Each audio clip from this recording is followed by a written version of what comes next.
رمضان المبارک کو گزار رہے ہو تو یہ سمجھ کر رمضان المبارک کو گزارو، ہو سکتا ہے یہ میری زندگی کا آخری رمضان ہو۔ آخری عشرے سے ہم گزر رہے ہیں، اس آخری عشرے کو اس احساس کے ساتھ گزارو کہ ہو سکتا ہے یہ میری زندگی کا آخری عشرہ ہے، اس کے بعد دوبارہ مجھے کبھی عشرہ ملنے والا نہیں ہے۔ ہر روزے کو اس احساس کے ساتھ گزارو کہ میری زندگی کا یہ آخری روزہ ہے، اس کے بعد مجھے روزہ کرنے کا موقع نہیں ملے گا۔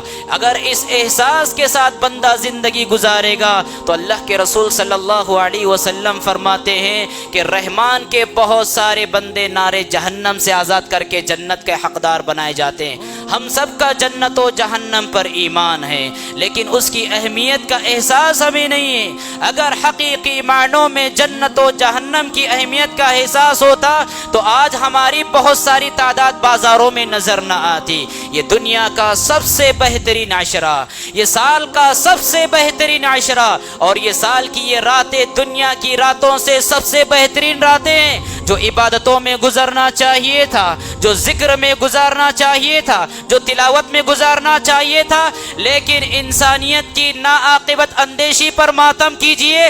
دنیا کی سب سے بہترین راتیں دنیا کی سب سے بدترین جگہوں میں گزر رہی ہے۔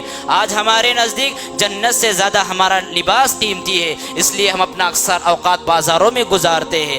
آج ہمارے نزدیک جنت کے میووں سے زیادہ دنیاوی میوے عزیز ہے، اس لیے آج ہمارا اکثر اوقات ہوٹلوں میں گزار رہے ہیں۔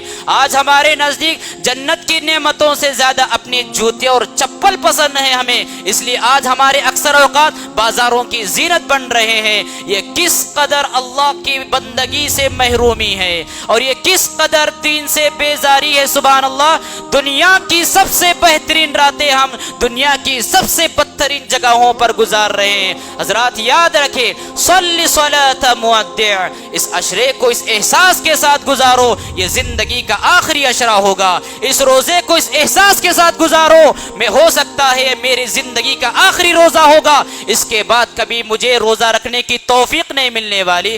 بہت سارے محروم ایسے انسان ہیں اور بہت سارے بد نصیب انسان ایسے ہیں، رمضان آیا اکثر حصہ گزر گیا لیکن ان کی زندگی میں ذرہ برابر بھی بدلاؤ نہیں، رمضان کا کچھ بھی انقلاب نہیں، وہی رفتار بے ڈھنگی جو پہلے تھی سو اب بھی ہے، وہی منمانیاں ہیں، وہی گناہیں ہیں اور وہی شرارتیں ہیں۔ نہ عبادتوں سے تعلق ہے، نہ نمازوں کی پابندی ہے، نہ دعا و مناجات ہے، نہ صدقہ و خیرات ہے، کچھ ان کی زندگی میں تبدیلی نہیں۔ یاد رکھے ایسے انسان سب سے محروم انسان ہے۔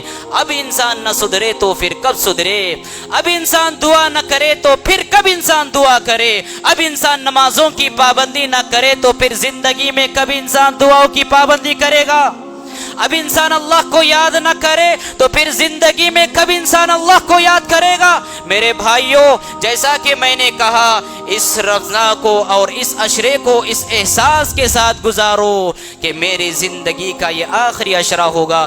رب العالمین سے میں دعا کرتا ہوں، بار الہ ہم سب کو لیلۃ القدر کی بہاریں نصیب فرمائے، بار الہ ہم سب کو لیلۃ القدر کو پانے والے ان خوش نصیب میں شامل فرمائے جن کو لیلۃ القدر ملنے والی ہے۔ ہمارے روزوں کو مقبول روزے بنائیں، ہماری تراویح کی نماز کو مقبول تراویح کی نماز بنائیں، ہماری دعاؤں کو مقبول نمازیں بنائیں، ہم نے جو جو عبادتیں کی ہیں ان ساری عبادتوں کو مقبول عبادتیں بنائیں۔ بار الہ ہم سب کی مغفرت فرمائیں، ہم سب کو نار جہنم سے آزاد فرمائیں اور ہم سب کو جنت الفردوس کا حقدار بنائیں۔ ہمیں معاف فرما، ہمارے والدین کو معاف فرما، ہمارے گھر والوں کو معاف فرما، سارے مسلمانوں کو معاف فرما۔ اقول قولی هذا واستغفر الله لي ولكم ولسائر المسلمين فاستغفروه انه هو الغفور الرحيم۔